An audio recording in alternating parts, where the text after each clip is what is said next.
Miss झाली ना आपल्या परिसरातील ताजी अपडेट? अहो मग आजच C24 तास या आपल्या यूट्यूब चॅनलला लाईक करा, शेअर करा, सबस्क्राईब करा आणि बेल आयकॉनवरती क्लिक करायला अजिबात विसरू नका। इंदिरानगर येथील वनसंपदा सोसायटीमधील दत्त मंदिराच्या जवळ शुक्रवारी 17 जुलै रोजी रात्री 10 ते 10:30च्या सुमारास 20 वर्ष वैष्णवी अनिल आवारे हिची एकतर्फी प्रेमामधनं धारधार शस्त्रानं गळ्यावर आणि शरीरावरती वार करून निर्घृणपणे हत्या करण्यात आली आहे। हल्ल्यानंतर वैष्णवीच्या आरडाओरड्यानंतर नागरिकांनी इंदिरानगर पोलिसांना माहिती दिली।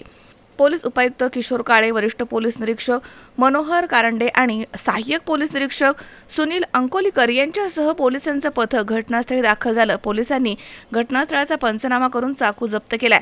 वैष्णवी पेइंग गेस्ट म्हणून राहत होती।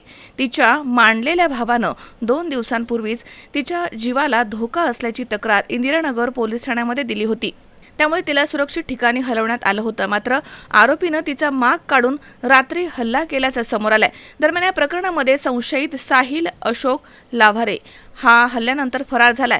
त्याचा शोध सुरू आहे। मध्यरात्री अशोक हॉस्पिटलच्या समोरील जॉगिंग ट्रॅकच्या लगत एका झाडाला गळफास घेतलेल्या अवस्थेमध्ये त्याचा मृतदेह आढळून आला। त्यामुळे आता परिसरात मोठी खळबळ उडाली आहे। प्राथमिक माहितीनुसार प्रेम प्रकरणामधनं हा खून झाल्याचा संशय व्यक्त करण्यात येतोय। मात्र साहिलनं आत्महत्या केली की मग त्यामागे अन्य काही कारणं आहेत याचा तपास इंदिरानगर पोलीस करतायत। या दुहेरी घटनेमुळे वनसंपदा सोसायटीसह संपूर्ण परिसरात भीतीचं वातावरण निर्माण झालंय।